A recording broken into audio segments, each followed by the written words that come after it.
Hello students, I hope you all are good.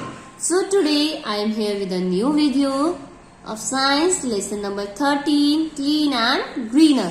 So ये lesson हमने start करा था लेसन नंबर 13 जिसमें क्लीन एंड ग्रीनर, जिसमें हमने कई सारे पॉल्यूशन के बारे में पढ़ा था, air pollution, water pollution, soil pollution, इन सब के बारे में पढ़ा था.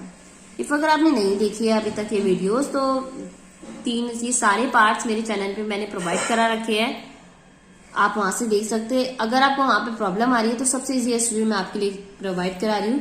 नीचे डिस्क्रिप्शन बॉक्स में सारे लिंक मैंने प्रोवाइड करा रखे हैं, air pollution, water pollution, soil pollution, तीनों के लिए. तो आप वहां से देख सकते हैं. एंड ये तीनों ही पॉल्यूशन कहीं ना कहीं काफी इंपॉर्टेंट है, जिसकी नॉलेज हमें होनी चाहिए. नॉट ओनली फॉर स्टडी, सिर्फ पढ़ने के लिए नहीं, पढ़ाई के लिए नहीं, बट इसके अलावा भी हमें इन सबकी नॉलेज होनी चाहिए, क्योंकि ये हमारे लिए, अगर हम इन पॉल्यूशन को रोक सकते हैं तो उसकी नॉलेज हमें होगी, तभी हम उसे रोक सकते हैं. सो आप जरूर देखिएगा तीनों वीडियो. नाउ अब biodegradable and non biodegradable waste में आज आपको पढ़ाने जा रही हूँ कि biodegradable waste and non biodegradable waste क्या होता है. वेस्ट वर्ड का मतलब तो पता ही है आपको, जो चीज हमारे लिए यूजफुल नहीं है उसे कहते हैं हम वेस्ट. अब बायोडिग्रेडेबल एंड नॉन बायोडिग्रेडेबल में क्या डिफरेंस है वो हम इसमें पढ़ेंगे.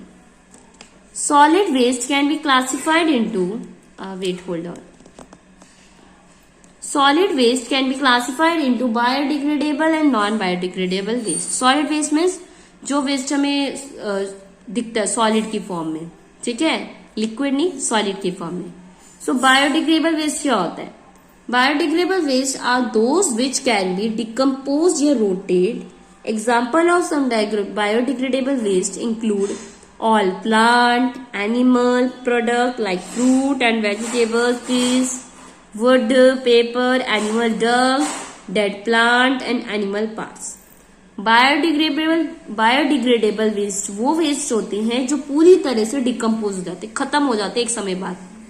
जैसे प्लांट या एनिमल, उनका एनिमल से मिली चीजें, dead animals, dead plants, fruit, vegetable की पील माने जैसे वेजिटेबल के जो छिलके वगैरह मम्मा निकालती है ना, वेस्ट प्रोडक्ट, उसको जैसे वर्ड पेपर, इन सबको हमको डिकम्पोज कर सकते हैं. डिकम्पोज मीन्स खत्म कर सकते हैं एक टाइम से. These waste can be use to make manure by buying them in compost pits. इन वेस्ट की हेल्प से हम मैन्योर बना सकते, खाद बना सकते हैं. उस मैन्योर का यूज हम प्लांट्स में यूज कर सकते हैं, ग्रोथ में, कई चीजों में यूज कर सकते हैं. तो बायोडिग्रेडेबल वेस्ट वो वेस्ट होते हैं जो पूरी तरह से डिकम्पोज हो जाते हैं, खत्म किए जा सकते हैं. जैसे old newspaper, vegetables, peels, word and dead animal, that rate given है. तो ये जो चीजें होती है ना, इससे हमारे एनवायरमेंट को कोई नुकसान नहीं है बायोडिग्रेडेबल वेस्ट से. तो ये कुछ एग्जाम्पल थे बायोडिग्रेडेबल वेस्ट के. नाउ मैं आपको नॉन बायोडिग्रेडेबल वेस्ट बताऊंगी. सो नेक्स्ट पेज पे नॉन बायोडिग्रेडेबल वेस्ट है, यहाँ देखेंगे. Non biodegradable waste are those which can not be decompose और रॉटेड. वो वेस्ट जो डिकम्पोज हो ही नहीं सकते, खत्म हो ही नहीं सकते, जैसे glass, plastic, metal, detergent, synthetic rubber, plastic and metal can be recycled many times for reuse. इन्हें रिसाइकिल कर सकते हैं, रीयूज कर सकते हैं, बट खत्म नहीं कर सकते.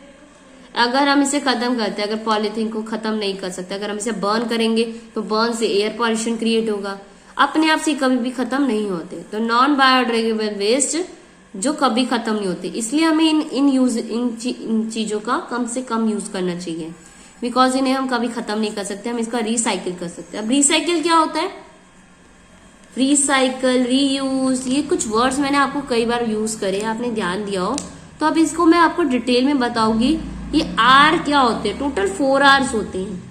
4 आर कौन कौन से होते हैं? Reuse, recycle, reduce and refuse. ये 4 आर है.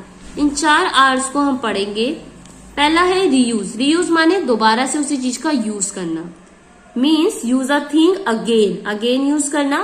विच वी थ्रो, जो हम थ्रो करना चाह रहे थे उसी का हमने दोबारा यूज कर लिया. जैसे एक एम्प्टी बिस्किट टिन था, बिस्किट का बॉक्स था एम्प्टी, उसको हमने रीयूज कर लिया, उसमें कुछ स्टोर कर दिया, मटेरियलिस्टिक जैसे शुगर स्टोर कर दी, डिब्बे होते हैं ना, दाल स्टोर कर दी, उसे थ्रो करने की जगह. जैसे कई बार क्या होता है, हम ओल्ड क्लॉथ्स को थ्रो करने, शूज को गार्डन में थ्रो कर देते हैं, थ्रो करने की जगह, ओल्ड क्लॉथ्स एंड शूज को थ्रो करने की जगह हम उसे उन लोगों को दे सकते हैं जिन्हें उसकी जरूरत है, जिन्हें शूज की या क्लॉथ्स की नीड है, नीडी पीपल्स को दे सकते हैं ना।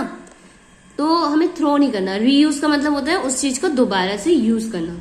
जैसे आपने कई बार देखा होगा पॉलिथीन होती है, मम्मा उस पॉलिथीन को थ्रो नहीं करते, उसको रख लेते हैं, फिर बाद में दोबारा इसका रीयूज करते हैं। या आपने कई बार देखा होगा जैसे बॉक्सेस होते हैं, कोई भी आइसक्रीम का बॉक्स हो गया, डिब्बा खाली हो जाता है तो मम्मी उसमें स्टोर करके कुछ और रख देती है, पीस रख देती है, मटर रख देती है फ्रिज में, या कुछ भी रख देती है ना। ऐसा कई बार हमने देखा, सबके घर में होता है, कोई ना कोई चीज रीयूज की जाती है।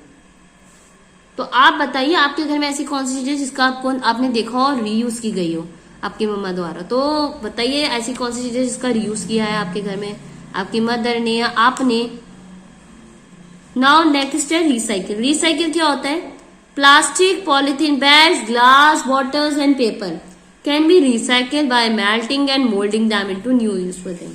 हम इसको रिसाइकिल कैसे कर सकते हैं? इनको मेल्ट करके फिर उससे दोबारा एकदम से फिर से एक न्यू चीज बना दी, तो वो होता है रिसाइकिल, न्यू यूजफुल थिंग बना दी, तो उसको क्या बोलते हैं? रिसाइकिल। थर्ड है रिड्यूस। रिड्यूस माने कम कर देना use. We must buy things in the amount we need. हम चीजें उतनी खरीदते हैं जितनी हमें नीड होती है। When we buy anything in excess it produce waste. अगर हम कोई चीज एक्सेस में खरीदे, एक्स्ट्रा खरीद ले, तो वो हमारे लिए वेस्ट है। We must use public transport instead of taking personal vehicles. हमें पब्लिक ट्रांसपोर्ट का यूज करना चाहिए, जितना हो सके अपने व्हीकल्स छोड़ के पब्लिक ट्रांसपोर्ट का यूज करो। क्यों? इससे एयर पॉल्यूशन कम होगा। It will not only reduce the consumption of petrol और diesel but also produce less air pollution. Petrol diesel का कंजप्शन ही नहीं कम करेगा, ये साथ साथ एयर पॉल्यूशन को भी रिड्यूस करेगा। At the same time we can save money, और उसी समय हम मनी भी सेव कर रहे हैं, बिकॉज हम पेट्रोल और डीजल परचेज नहीं कर रहे। या कोशिश करो पब्लिक ट्रांसपोर्ट यूज करो, या वरना कोशिश करो आप पैदल जाओ, अगर पास ही जाना है तो खुद वॉक करके जाओ। इससे वॉक आपके लिए अच्छा भी, आपकी हेल्थ के लिए, एंड इससे आपकी मनी भी बचेगी, मनी भी सेव होगी। तो जितना हो सके रिड्यूस करो इन चीजों का। लाइक अगर पॉलिथीन्स का यूज कर रहे हो तो कम से कम यूज करो, जितना हो सके क्लॉथ बैग्स का यूज करो, कपड़े के थैलों का या पेपर बैग्स का यूज किया जाए। नेक्स्ट है रिफ्यूज। रिफ्यूज क्या होता है? Do not accept things that pollute the environment, say no to पॉलीबल। मतलब उन चीजों का यूज ही मत करो जो आपके एनवायरमेंट को गंदा करे। जैसे पॉली बैग्स को नो कहो, नहीं करना यूज। एक्सेप्ट ही मत करो पॉलीथीन बैग्स को किसी भी शॉपकीपर से। Either ask them to give you a paper bag, उनसे बोलो कि हमें पेपर बैग दे, या आप अपना खुद का एक कपड़े का या जूट बैग लेके जाइए घर से ही जब आप शॉपिंग पे जा रहे हो। तो इससे क्या होगा? प्लास्टिक आप परचेज नहीं करोगे, कहीं ना कहीं प्लास्टिक खत्म होएगी। Thus, each individual can play a very important role in conserving and protecting our environment. जो हर इंसान होता है ना, हर एक पर्सन एक इम्पॉर्टेंट रोल प्ले करता है हमारी नेचर को प्रोटेक्ट करने में, बचाए रखने में। We have to do our bit for a cleaner and greener world.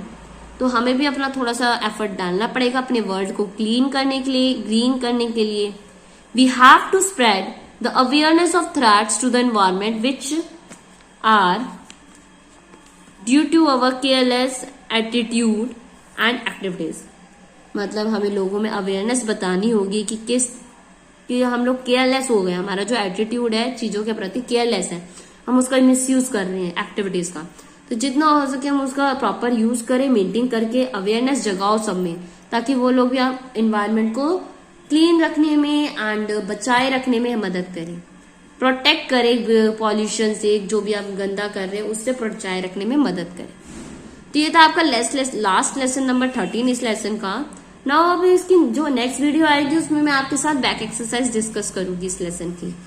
तो लेसन एक्सप्लेनेशन डन हो चुका है आज। आई होप आपको जो मैंने 4 आवर्स बताए हैं वो समझ आए होंगे। अगर आपको ये वीडियो अच्छी लगी हो तो आपको पता ही है क्या करना है, वीडियो को लाइक करना है, शेयर करना है अपने फ्रेंड के साथ, एंड उससे भी पहले क्या करना है, चैनल को सब्सक्राइब करना है, ताकि जितनी भी वीडियोस मैं प्रोवाइड करा रही हूँ चैनल पे वो आपको मिलती रहे। एंड जो भी वीडियोस मैं आपको प्रोवाइड कराती हूँ वो कहीं ना कहीं किसी ना किसी हेल्पफुल ही है आपके लिए, कुछ ना कुछ सीख दे रही है आपको। सो देखिएगा जरूर एंड शेयर भी कीजिए। और ये जो लेसन मैंने आपको पढ़ाया ये सिर्फ आप अपनी क्लास के लिए नहीं, और भी चीजें लोगों में अवेयरनेस जगाने के लिए भी शेयर कर सकते हो कि किस तरह से हमें चीजों को कम यूज करना है। सो आई होप आपको आज की वीडियो अच्छी लगी होगी. So thank you for watching my video students and don't forget to subscribe my channel. So bye students.